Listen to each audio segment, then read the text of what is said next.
গরমে ছাগলগুলো আরামের জন্য পাশে এসে ঘুমিয়েছে, আর আহনাব সেখানে তাদের সাথে সঙ্গ দিচ্ছে। আহনাব এই ছাগলটিকে খুব ভালোবাসে। এই ছাগলটি কুরবানির জন্য রেডি করা হচ্ছে। সত্যি বলতে আমারও খুব কষ্ট হয়। আমি যখন ভাবি কিছুদিন পরে এই ছাগলগুলো আর থাকবে না, ইনশাল্লাহ কুরবানি পর্যন্ত তারা সুস্থ থাকলে তাদের সেল করা হবে।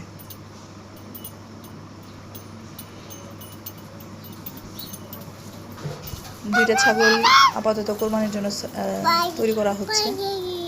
ইনশাল্লাহ কোরবানিতে দুইটা ছাগল সেল করব। সবাই দোয়া করবেন আমার এই ছোট খামারটি একদিন যেন অনেক বড় খামারে রূপান্তরিত হয়।